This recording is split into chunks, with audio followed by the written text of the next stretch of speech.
Warning, what you are about to hear will disrupt the norm. We are the voice of the social misfit. We empower the outliers. Nah, don't run from the discomfort.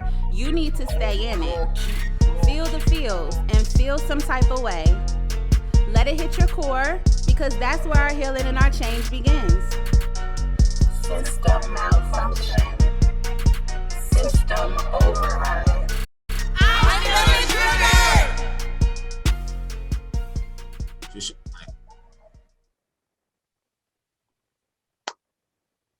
I'm trying to catch the light, so you gotta see me moving. If you see me moving like this, just know I'm trying to catch the light. You know I'm leaving all this in here already. You already know that's happening. We Don't cut leave it nothing in. out. We cut nothing out.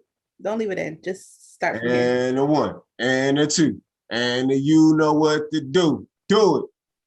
Welcome to Feeling Trigger Podcast with your girl, Lauren. And I'm none other than Jarrell T.G, aka Jarrell T.G, owner and operator of the Griosphere Productions. Okay. Yeah. Oh, okay. Well, I'm Lauren, aka L Boogie, aka owner, operator, founder of Propel Production Center. I know who's gonna do the whole spiel. AKA Fresh Cut on Deck. That could take us right into our first segment off Bucks, feeling the feels. How you feeling? Because I feel like when you look good, you feel good. You got the fresh cut happening. How you feeling, Miss Lauren? You know what? I feel like, okay, that is true, but I feel like the opposite is also true for me, because sometimes when I don't feel good, I feel like I have to do a little bit extra, a little bit extra zhuzh, because I'm tired, but not like physically tired, like my eyes are tired. And I think that that's just a stress response for me. Like my brain has been working in overdrive. I just had a meeting with Mr. J, so I just opened a little bit of some of the tabs in my brain. So he knows all of the stress points that I've been feeling. But my eyes hurt, y'all. I'm tired. So I'm doing Feeling Trigger from the comfort of my bed.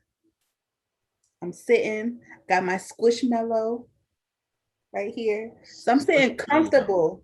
Swag. Well, I'm at the desk as usual. Y'all know I'm always at the desk. I can't get away from the desk sometimes. That's a problem.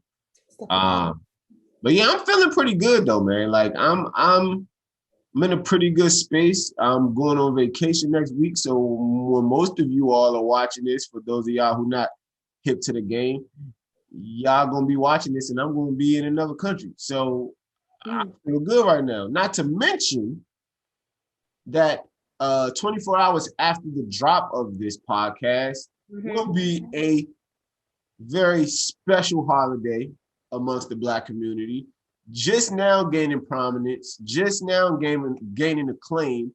A lot of people just now even knowing what that is about. We're talking about Juneteenth. Yeah, I mean, it's no more 4th of July. We just take that because it's a day off. That's it. We ain't reverencing or we ain't none of that. Well, I ain't gonna speak for everybody, but for me, it's just a day off. I don't even do nothing on that day, just out of my sheer, resistance to American narrative that's such a day of independence. You feel me? Thanks. But me learning about Juneteenth, and I've known about it for a couple of years, but I didn't know that it was going to gain the traction that it has in recent years. And now in a lot of states, becoming a state recognized holiday. Like, how you feel about that? I'm excited about it. And I agree. I didn't know about Juneteenth growing up. Shout out to the American education system about teaching us the important stuff.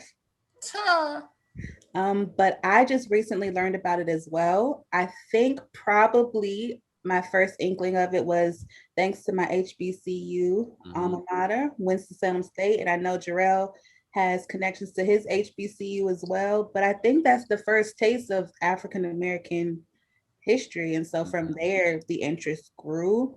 And I'm really excited that I'm learning more about who we are as a people and the legacy that we have in this country, because I get so prideful and excited about the legacy that we have built and like the true, the real, the raw, the gritty story that America is really about, not that whitewashed culture that we learned about growing up. And it's even in the space of like the sheer pride of when you know, the famous James Baldwin quote that says, you know, if you're a conscious Black person, you know, that's a constant state of rage. Like with that rage, I feel like is also a level of pride in the resilience of our people that I gain just thinking about all the things that, you know, have pretty much been stacked against us and how we still managing to this day to not only survive, but in some ways thrive, you know what I'm saying? Continuing to grow, continuing to, you know, innovate and elevate from where we were. So I take pride in that 100%. That resiliency is something that, you know, I don't feel like any other people across this world can speak to better than the Black American. Like, and maybe that's, you know, maybe that's politically incorrect to say, but I feel like our plight has been like none other, like no other. And it's still taking place to this day, but we still have managed to, you know, walk around with some heads up a little bit. So the pride, yes. Also like a second wind. I feel the second wind kind of when I experience like this state of fatigue or like this feeling like, you know what, I'm about to hang it up. Yeah. It's just too much. The ancestors, they just speak to me like, we've come this far. Like, take this torch, and keep going. Keep walking, please. Listen. It gives you this second win. Yeah. Like you get this runner's high where you just keep going. That adrenaline carries you the rest of the way. And like this innovative spirit, like the spirit of creativity and innovation, like lives in me. And I'm really excited, especially as an entrepreneur, to have that innovative, creative spirit just kind of manifest in everything that I do and all that I am, whether it's my fashion or whether it's my programs. It just oozes. The Blackness carries so much. It's so rich. I could spend the whole day talking about it. It just the drip. Man, so okay. You mentioned the entrepreneurship that brings forth such pride and joy for you as well. You know, the fact of you being able to be a Black woman, owning her own, creating her own streams of revenue, like, and just going out here and getting it for yourself. Like, once again, the level of resiliency and the level of just sheer grit that comes with being Black and being an entrepreneur specifically, as we know, has been historically always present, right? That's kind of transitions us into our next segment, which is the trigger warning segment. And as most of you may know, we just passed the 100-year anniversary of the Tulsa Race Riots. So for those of you who have never heard of this, and if you haven't thus far, especially after this 100-year celebration, well, I won't say reverence or remembrance, Tulsa was in 1921, and there's a whole bunch of different backstories that they want to give as to what was the catalyst that kind of erupted this. But I'm gonna keep it blunt and blank. There definitely could have been any array of camel's backs being broken, that last stick or whatever. But overall, there was a thriving Black community. And when I say community, I ain't talking about a hood. Like, we look at community today, just a collaboration of people. No. A community is a self-sustaining group of individuals that have an economy, Yep. food source, hospitals, like law enforcement of some sort, like public safety. These are things that have to be in place for it to be a community. That's why we don't have community. We have neighborhoods, right? Because all of the neighborhoods are still relying on one system to provide those things. But that's neither here nor there. This was a place that was completely self-sufficient. There was a bunch of affluent Black people that lived there, a bunch of Black entrepreneurs. You had bankers, you had doctors, you had everything. Black grocery stores, Black, everything Black. So much so that white people used to have to come to Tulsa, to this part of town, for certain services because they know that the Black people had the best, a thriving place, right? Jealousy and rage ensued in our white counterparts, and they basically came and massacred the whole entire town, burning down everything, looting.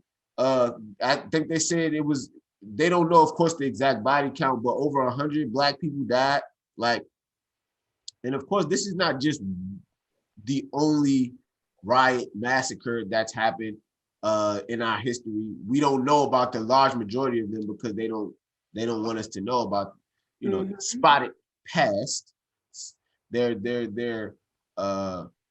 savagery in our history. They don't want to highlight those things. So, but this one in particular was a really prominent story for me specifically because as a Black entrepreneur, you had to think about the courage that they had during that time to be that thriving community in Oklahoma, in a place that would not necessarily, you would even believe to this day that Black people would just be thriving and just, you know, with their no racial nothing, because that's pretty much nowhere at this point. So I don't know. As a Black entrepreneur, you would always, like, they already had to be courageous, like, because a large part of, and I feel like we talked about this on another episode, where they were courageous for just the sheer sake of standing out. Like, they're, you know, Black people, as are today, are expected to be impoverished, are expected to be, you know, very little means, very, very low in terms of economic status or whatever.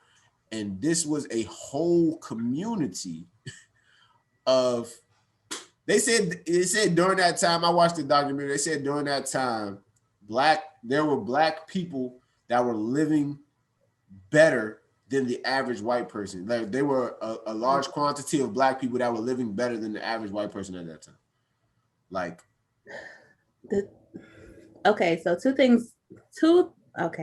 more than two, but two things come to mind that I want to talk about first. The first mind-boggling thing is the whole mindset that growing up, I thought that being a Black successful entrepreneur was an anomaly. mm-hmm. Like, I feel like Oprah and I feel like Beyonce probably growing up would be my female, like, entrepreneur idols. Yeah. And I would think that there would be anomalies. Like, that's not the average story. That's not the average road for all female Black women who want to be entrepreneurs. Mm-hmm. Somehow, some way, like, God, you know, fate, opportunity just kind of all aligned and it happened that way. Of course, grit, hard work, all that, of course, obviously. Right. But those were rarities. And then to learn about stories like this, because again, our educational system purposefully strips us of this content. Absolutely. So as a Black woman, not even realizing that these things happen. So growing up, realizing like, wow, it's not an anomaly. It's just a huge, like, I'm almost living in an alternate universe, like the Matrix almost. Like, I've woken up to an aspect like, hold up, wait, what? Regular folks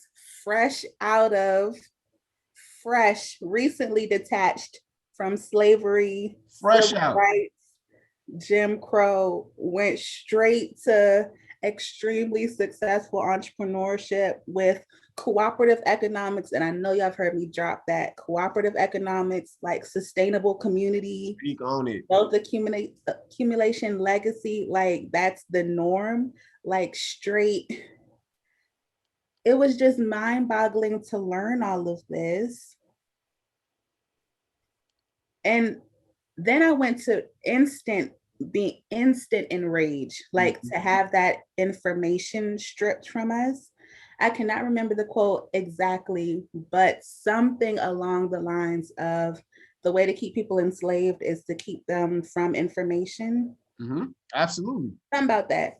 So the fact that even though we are free, like yes, we are celebrating Juneteenth, we are finally liberated, but we still don't have the access to this information. Like I'm still getting this little tidbits of information and knowledge. So to realize I'm still to some aspect enslaved because I still don't have that streamline, that connection of all of this knowledge and information to all of my ancestors that have done phenomenal things just one generation away from bondage. So then I went to the slavery mindset, but it was just, and I'm sorry to cut you off, but you said something that was real valid. Like the fact that these people were just like our ancestors, they were just out. Like if you think about 1921, what it was 1865, like yeah, something like, because I think that Juneteenth was June 19th, 1865, if I'm not mistaken. I'm gonna double check that just because I don't want to be wrong, but I feel like that is the date. 18th, yeah. Juneteenth is yes, Juneteenth, 1865. So 1865 to 1921. That's 56 years. It's 50, 60 years. Like that's not that long. Like my grandmother's older than that. My grandfather's older than that. My mother just turned 60. Like that's not that long. So the fact that these were recent people who were slaves, but then you think about it, I go deeper. I always like to go beneath the surface. When you think about who was the skilled individuals overall, we were like tradesmen. Like they were the people who did everything. So they knew how to do it. We knew how to be nurses. We knew how to be doctors. We knew how to be cobblestone or like smiths and all of that stuff. And I feel like being self-sufficient, self-reliant was a thing for us because we knew nobody else was looking out for us. And I don't know where that level of thinking disappeared. But then I thought about it specifically for that generation, because they've done interviews with some people, some survivors. Like, of course, they're like 100 years old at this point. Or probably, I think the lady I heard, she was like 111. But like, if you think about even the people that got away from that, what would your response be after that? Would you go back to trying to be that thriving when that almost cost you your life? Like, how you feel like you would have responded in that space? Sometimes I go down that rabbit hole, like when, of course, you're re-traumatizing yourself by trying to pay tribute to your lineage by watching those slave movies or the civil rights movies, and you're like, what? Or the Black Panther movies, and you're like, what would I do? Yeah. And of course, you hope that you're on the side of history that's brave and righteous and political and smart and savvy. But at the end of the day, after just enduring heavy trauma and seeing your loved ones maybe burned alive or walking over corpses and like smoke and debris and like your shop burned to the ground, money gone, house gone. I don't know. That's some, I cannot even comprehend the amount of trauma. And like, that's just literally 56 years of just being free from slavery, which is already insurmountable trauma. So I don't know what, I don't, I don't know what I would have done, but I guarantee you, anybody that survived did the right thing. Any, it don't matter what they've done, because that was being ripped away, being stolen, being brought to America, being forced into labor, into sex trafficking, rape, and forced labor, and then being free to build this community. What the quotes? What the quotations? I tried to do really quick quotes because there's lots of air quotes around that. To be free and given a slither of land to build something, only for them to side eye and be like, oh, we didn't want y'all to really be successful. Give me that. And to take it back, I can't even stay down that rabbit hole for long, because I already feel like a headache. Yeah. Coming, like it's just toxic. Like it's suffocating, even spending time and thought around the what ifs. I'm just so grateful and thankful that someone somehow, some way decided to stay alive, like just decided to continue breathing, because after all of that, survival seems hard. Like just living seems difficult. So I'm just eternally like grateful and thankful that they decided to, despite everything, just continue to live however they decided to live. And that for folks who don't who, like I said, didn't know much about this this story, let me just give you a couple of numbers to kind of put things in scale. They said at the time, this district, it was in Tulsa, Oklahoma, but it was specifically called Greenwood. And they said this district was home to 242 Black-owned businesses and or establishments. So, and all of those were gone. All of those got destroyed. And I'm looking at a report that gives the overall, basically the equivalent wealth that was lost during that massacre. Because of course, like I said, this is a Black-owned community, so they have banks. The banks were raided and all people's money were taken. So with like inflation and stuff, we're talking about like billions of dollars in liquid assets and other types of assets, houses, like all of that stuff. Never to be recovered. Nobody's gone to jail. Nobody's served any time for that. None of these families have gotten anything. They buried all of these people in a mass grave. And then they actually, I was watching a documentary, they actually tried to put into legislation to not talk about it. They had to go back to court again to have a greater conversation about changing the verbiage that was used when documenting this, from the race war to the race massacre or race riot, because they were saying they changed it to massacre because riot and war implies dueling sides, and they were completely defenseless. Like they had helicopters, they was dropping bombs, like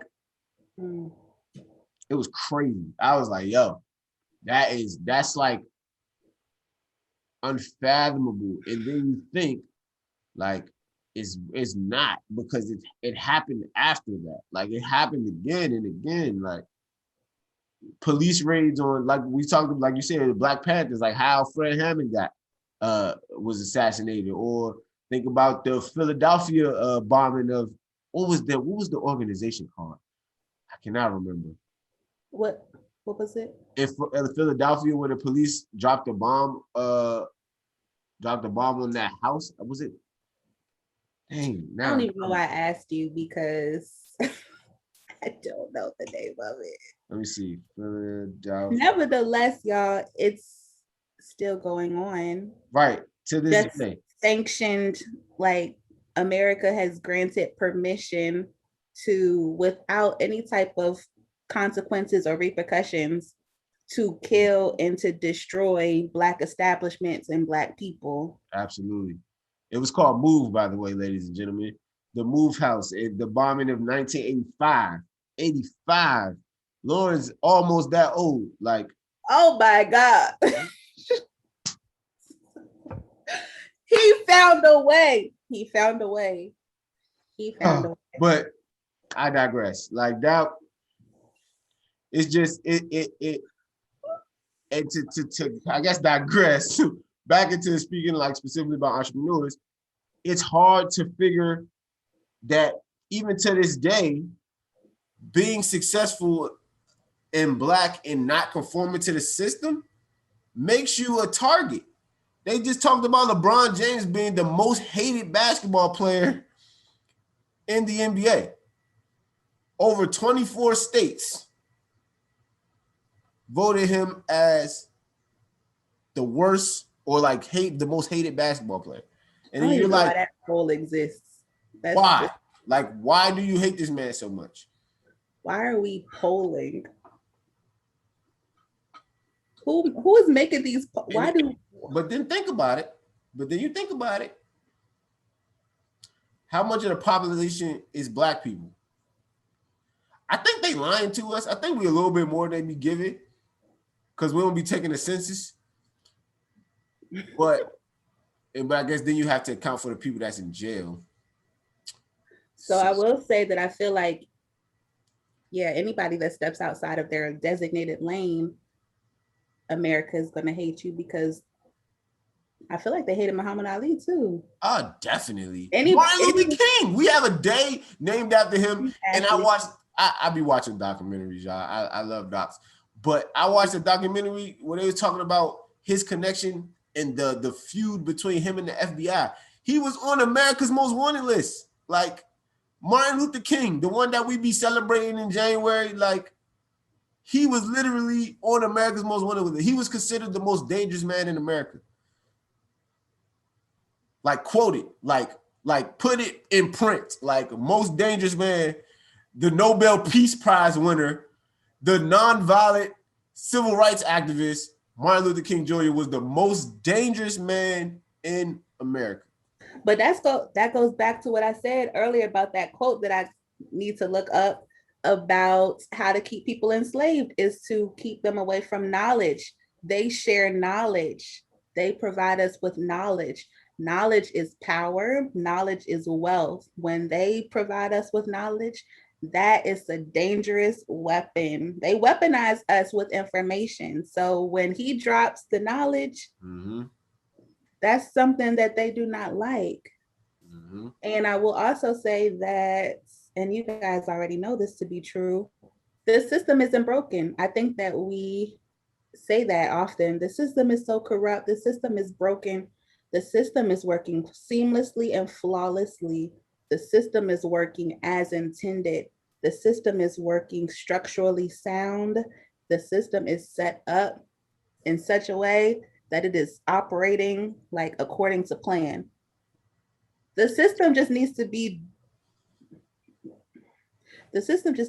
destroyed and something else needs to be put up into place.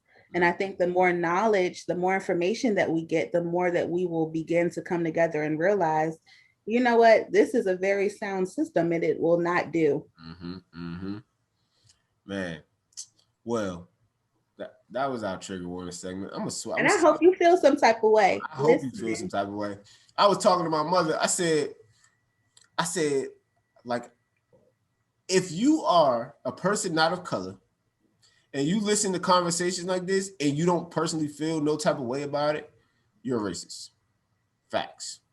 And I'm sorry to say that. That might be very strong words, but you have to really because I feel like racism, any type of ism, when you take someone's humanity away for the fact that they have a difference from you, that most case scenarios they can't even control. I feel like you have to question your own humanity. And I feel like as a racist, if you don't see when you gain knowledge, because of course, I don't necessarily blame people outside of my community. I don't blame my community for being ignorant to some of the, the turmoil that has happened in our history. I don't blame you for that because that was intentional. They intentionally keep that information from us because, as you said, that information is empowering. And very what's the word I'm looking for? That's very good evidence against us feeling like, oh, y'all calling us savage. It's a lot of historical references that will say the exact opposite. But because most of us don't know that argument is null and void. But all in all, if you hear any of these stories and you don't feel some type of way, black or white, I don't know. If you're black, I don't really, you just need a hug. We're gonna talk about that in our next segment. But if you're white and you don't have any type of emotional feeling, like no type of nothing, when you hear these type of stories, you need to go and reevaluate yourself because you might be wearing that scarlet R on your chest. Ooh, that tea is hot. And if that triggers you, then we did our job. Moving on. So, alrighty then. We're going to go into our Wellness Wheel segment today. And Lauren made this awesome idea because I was going to continue talking about Tulsa and continue talking about from an occupational wellness standpoint, because this was these people's livelihoods that were destroyed in front of them. And some of them lost their lives alongside their businesses. So, that's traumatic. We don't want to go back into our trigger warning segment. We want to coach you down, wind down, and bring your spirits up a bit. So, speaking of spirits, we're going to talk about our spiritual wellness. Now, we not necessarily, whatever it is, that you practice of, that's not where we're going with this today, okay? Because we know that gets real shaky, that gets real, I don't know. People be real in particular. They don't want to be hearing about nothing else but what they got going. Now, we're not doing that today. We're talking specifically about a documentary called High on the Hog. If anybody has ever seen this documentary, it's on Netflix. It just came out. Great. We'll talk about it a little bit more in depth in a second. But from a spiritual wellness perspective, Lauren, I want to know for a specific scene. I'm asking about a specific scene because it was two, but I'm gonna use the smaller one because I don't want you to get all in your feelings and stuff. The scene in the first episode where he was sitting at the table with the individuals, where they was all sitting there and they was eating the meal. They was like, this is what our ancestors were eating before they got picked up. Picked up. Before, that was a euphemism, guys, for when we were stolen from our home country. Sorry. They were sitting at the table and it's like, this is the type of food. And he's like, yeah. So he's like, this is a connection. You guys are connected, it's connected home. It's like, no. Don't say that no more. This is your home too. Lauren, when he said these words, what did you feel down on the inside? Could you speak to that for me, please? Could you speak to that for me? Wow, that wasn't even the scene I was gonna go to, but I know which one you're gonna go to. I was gonna save that one. I wasn't gonna go straight there. That's heavy. I'm glad that you went there. Okay. First of all, before I answer this, I want to define spiritual wellness. Oh yeah. Spiritual wellness just means to have curiosity and to have growth about the meaning of life. So just purpose and understanding and curiosity about that. So that's all we're doing is just exploring that.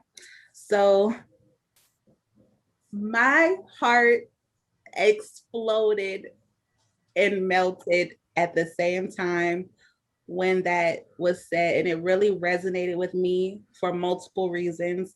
The biggest reason probably being because growing up, I was told that Africans did not want us or did not like us as African Americans.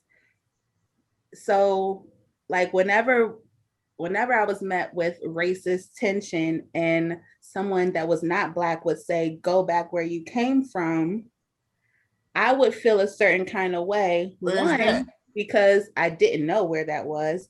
And two, when I assumed it was Africa, I was told that Africans did not want us there. Mm-hmm. So it was a double-edged sword. So I grew up with the feeling almost like a bastardized child, if you would, because the land that I was stolen from did not want me back. And the land that I was stolen and dropped off to did not want me there. So I was like I felt like a bastardized orphan growing up. And I feel like a lot of African American or Black people felt that same way, because that was the same consistent messaging that we got growing up. So to see this episode and to hear an African man, which I feel like culturally is heavier than if it was an African woman, no disrespect gender-wise, but it's just a heavier resonance. When he said to not say that, like, he said, don't say that no more. He gave us some like stank too, like, and he said that with some like, look, I'm gonna only tell you this one time, okay? This is your home. He was speaking to me. He was speaking to every Black person listening to that. Like, be clear, Africa, this is home. And I just was like, the heart was racing, like the tears was getting hot. It was so powerful. Like the spiritual connection of it was a pre-recorded, it was edited, it was cut. I don't know how long ago it was done. It was uploaded onto Netflix. I watched it and I still felt that. Like it was still, that message was just for me. Like I felt right there. It was okay. So here you go. I get to take them back home with me, and I was able to bring them back home. Did you see that part? Are you talking about the place where they took their shoes off and there was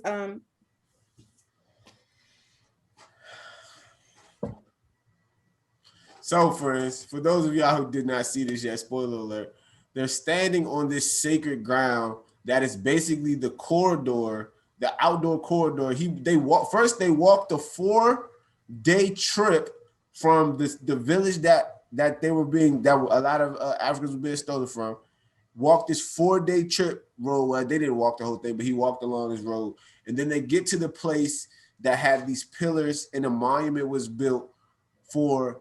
It was a mass grave for the people who did not make it to the ship. Because if you think about it, they were housed, on the shores for quite some time while they were being loaded. Because we're talking about millions and millions of bodies. So that process, if you think about how Amazon works with all the thing, it's a factory type of situation that's happening. So the fact that he just compared bodies to packages in Amazon, y'all, I really want that to resonate with you, how they treated Black bodies like merchandise and products and packages. Not like we were. We were. So please let that resonate. We talking about spiritual wellness. Let that resonate in your spirit, you guys. Properly. Okay, continue. But so they're standing on this monument that was created for the mass grave of Africans that did not make it. And at the end of this monument was it was a path that was taking, that where our ancestors were taking to the sea to get on the boats, like straight. It was, and of course me as a videographer, like how they framed the shot, you get to see exactly what they saw, like walking towards the water, like in this breath, like, and I was feeling ways sitting here in Maryland on my couch. I was feeling ways. My man broke down. And to have that Black woman standing there, that matriarch, that mother of everything, standing there and like just let it out. And I'm talking about my man was boohooing. I was like, is it dusty in here? Like it was real.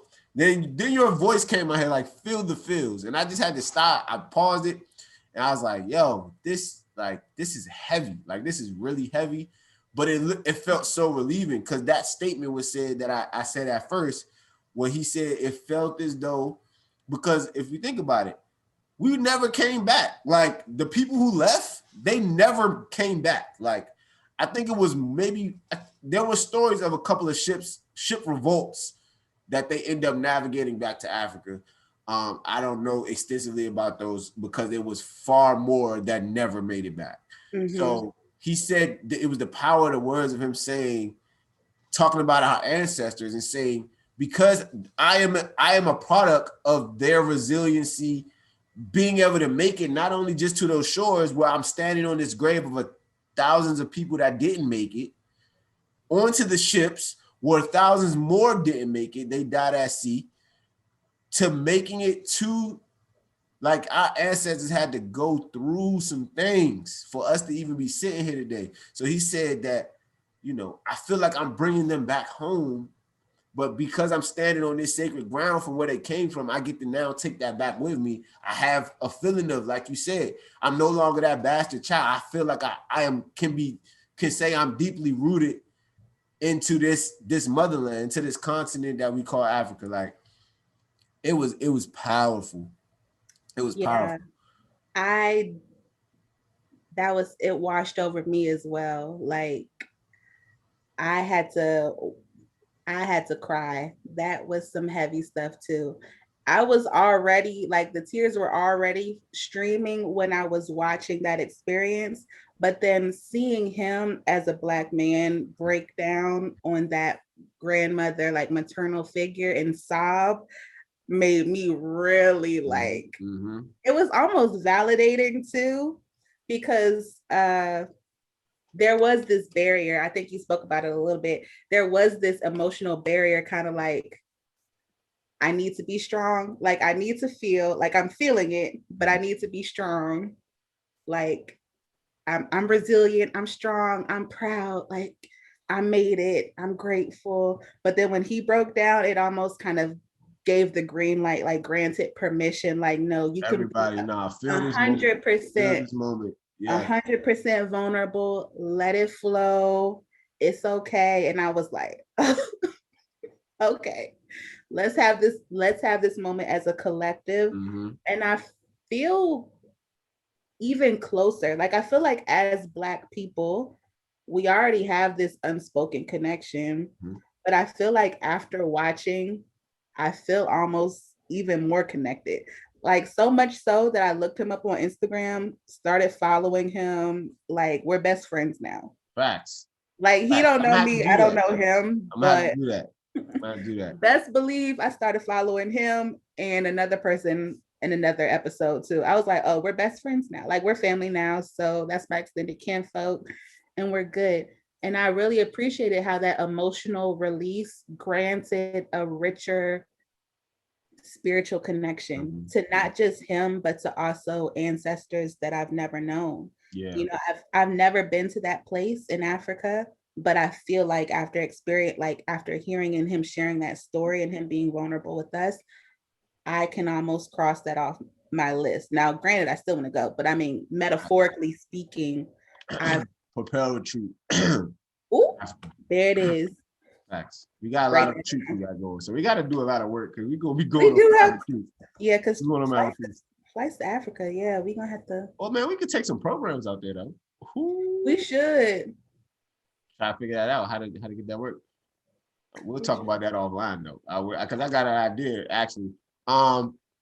If y'all are listening and you guys have some connects in Africa, we would love to bring some art-based mental health programs to the motherland. Facts.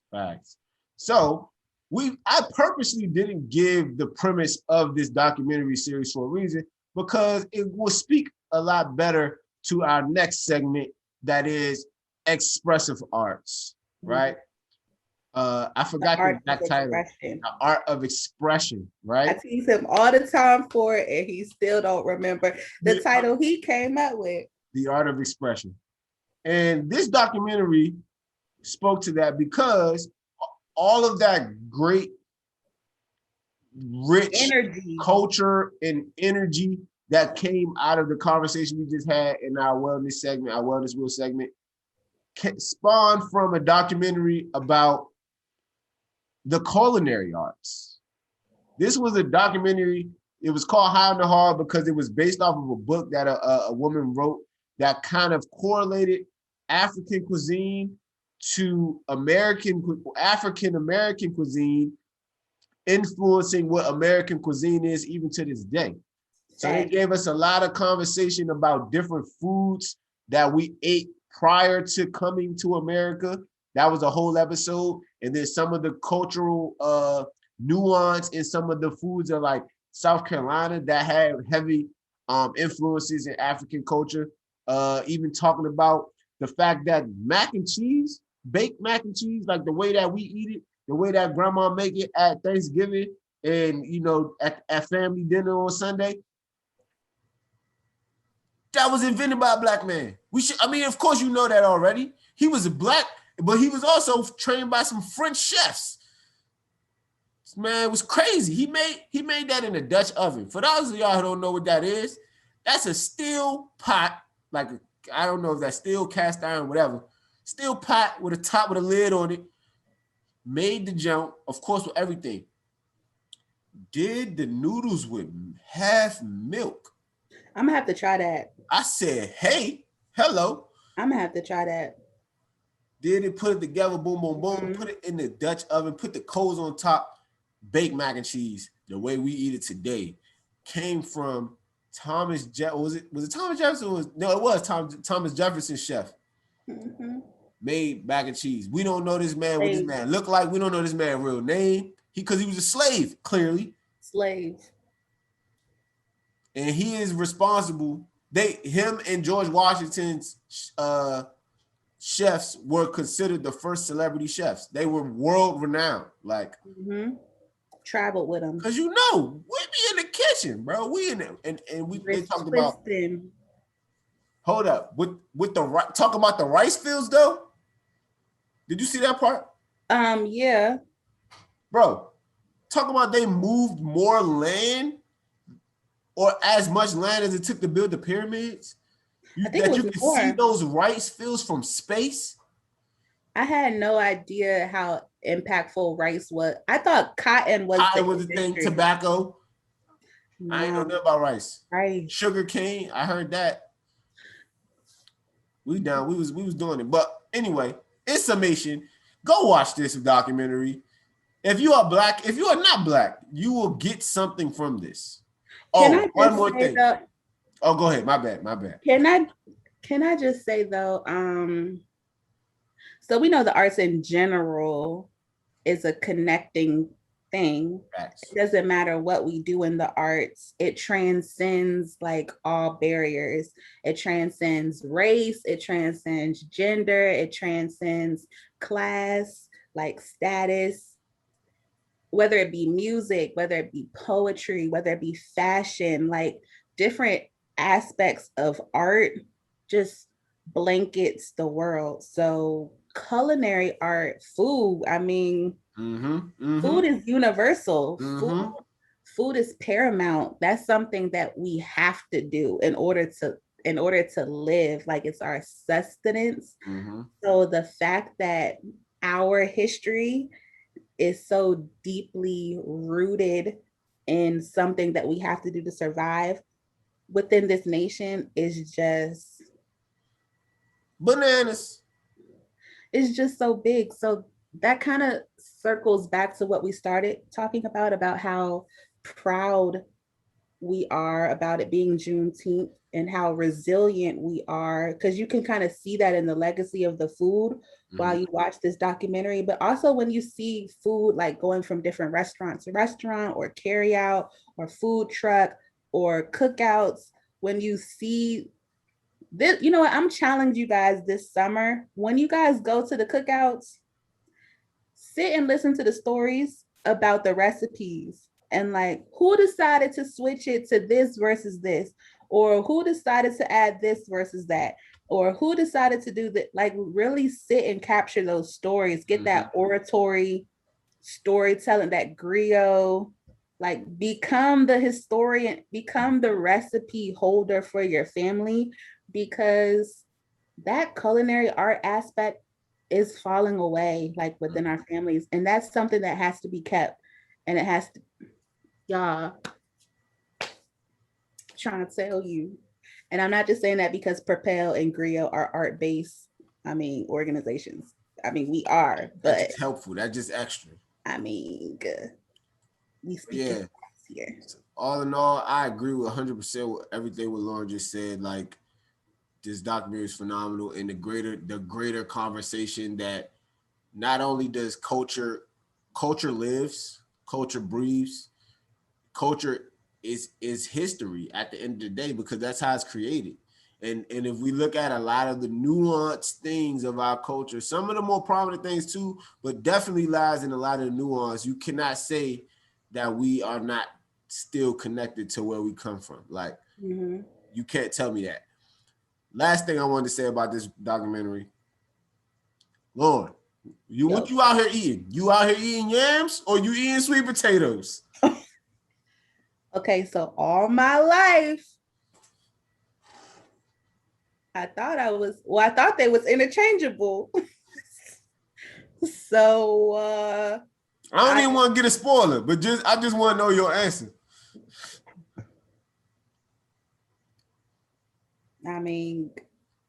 It's not what they got over there. It's not what we out here. We eating sweet potatoes, Lauren. It's not what they got over there. Y'all go eat y'all sweet potatoes. I'm a lover of sweet potatoes. That's one of my favorite staples of any type of good meal. When you making good black food, it got to be some sweet potatoes. You know, got some good sweet potatoes. Carolina Kitchen got some good sweet potatoes. Their sweet potatoes is good.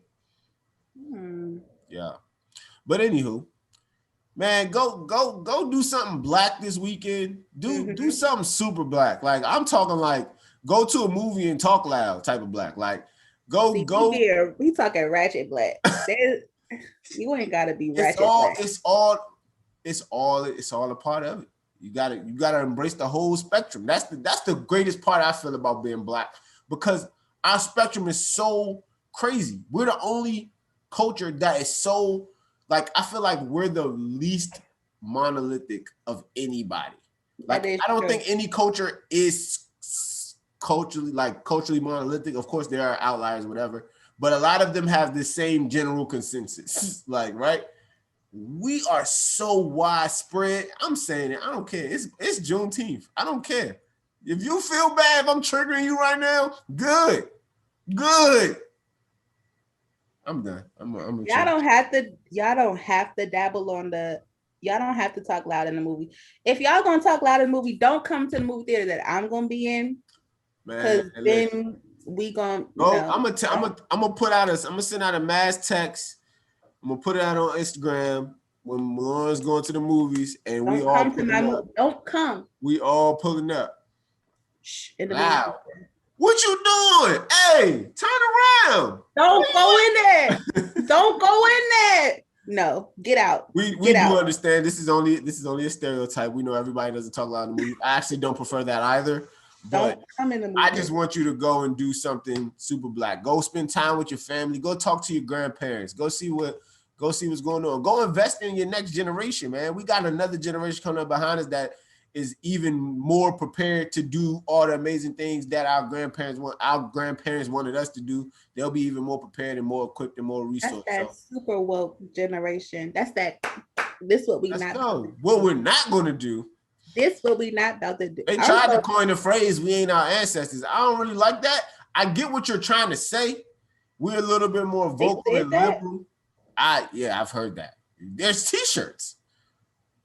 There's not t-shirts. There's t-shirt. Y'all, please.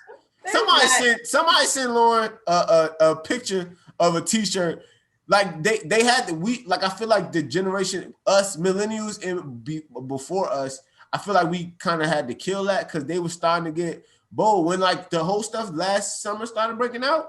They're like, yeah, I want them to come up on me like I ain't my ancestors. We ain't about to just, I got hands for you. Like, yeah, it was getting toxic. I got where they were coming from. Like, we're not going to be complacent in any of this anymore. Not to say that our ancestors were complacent, but they were in a lot of times in survival mode because their lives were in jeopardy. I mean, and it was still out here from the beginning. Like, did you not just hear us talk about Tulsa? Like, facts. So those are your rebellious ancestors. That's what I'm saying. So yeah, they had to kill that, but they, like I said, they're super woke, and you know, sometimes to their detriment. But I think that if we continue to have intercommunication between the generations, we can't lose, man. We just got to keep doing. We gotta innovate and keep doing the same thing at the same time.